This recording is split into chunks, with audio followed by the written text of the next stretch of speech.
ನಮಸ್ಕಾರ, ಲೋಕಾಯುಕ್ತ ದಾಳಿ ಟಿವಿಗೆ ರಾಜಧಾನಿ ಬೆಂಗಳೂರಿನ ಚಿನ್ನಸ್ವಾಮಿ ಕ್ರೀಡಾಂಗಣದಲ್ಲಿ ಮುಂಬರುವ ಐಪಿಎಲ್ ಪಂದ್ಯಗಳನ್ನು ಆಯೋಜಿಸಲು ರಾಜ್ಯ ಸರ್ಕಾರದಿಂದ ಅಧಿಕೃತ ಅನುಮತಿ ದೊರೆತಿದೆ.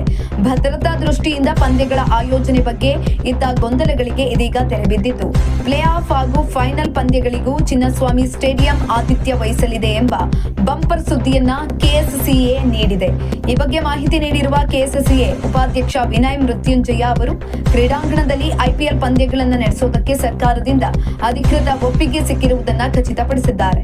ಇನ್ನು ಪಂದ್ಯಗಳನ್ನು ಅಧಿಕೃತವಾಗಿ ನಡೆಸುವುದಕ್ಕೆ ಗೃಹ ಸಚಿವರು ಅನುಮತಿಯನ್ನ ನೀಡಿದ್ದಾರೆ ಹಾಗೂ ಎಲ್ಲಾ ರೀತಿಯ ಮುಂಜಾಗ್ರತಾ ಕ್ರಮಗಳನ್ನು ವಹಿಸುವಂತೆ ಸೂಚನೆಯನ್ನ ಕೂಡ ಕೊಟ್ಟಿದ್ದಾರೆ. ಈ ನಿಟ್ಟಿನಲ್ಲಿ ನಮಗೆ ಸಹಕರಿಸಿದ ಮುಖ್ಯಮಂತ್ರಿ, ಉಪಮುಖ್ಯಮಂತ್ರಿ ಹಾಗೂ ಗೃಹ ಸಚಿವರಿಗೆ ನಾನು ಅಭಿನಂದನೆಯನ್ನ ಸಲ್ಲಿಸುತ್ತೇನೆ.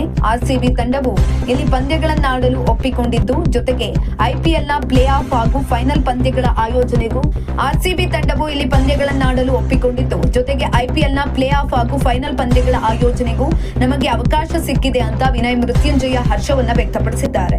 ಮುಂಬರುವ ಮಾರ್ಚ್ 28ರಿಂದ ಐಪಿಎಲ್ ಹಬ್ಬ ಶುರುವಾಗಲಿದೆ. ಆರ್ಸಿಬಿ ತಂಡದ ಮೊದಲ ಪಂದ್ಯವೇ ಚಿನ್ನಸ್ವಾಮಿ ಕ್ರೀಡಾಂಗಣದಲ್ಲಿ ನಡೆಯಲಿದೆ.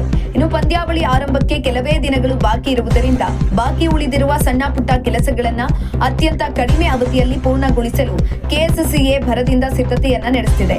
ಒಟ್ಟಿನಲ್ಲಿ ಆತಂಕದಲ್ಲಿದ್ದ ಆರ್ಸಿಬಿ ಅಭಿಮಾನಿಗಳಿಗೆ ಸರ್ಕಾರದ ಈ ನಿರ್ಧಾರ ದೊಡ್ಡ ರಿಲೀಫ್ ನೀಡಿದ್ದು, ತವರಿನಂಗಳದಲ್ಲಿ ನೆಚ್ಚಿನ ತಂಡದ ಆಟವನ್ನ ಕಣ್ತುಂಬಿಕೊಳ್ಳೋದಕ್ಕೆ ಫ್ಯಾನ್ಸ್ ಕಾತುರದಿಂದ ಕಾಯ್ತಿದ್ದಾರೆ.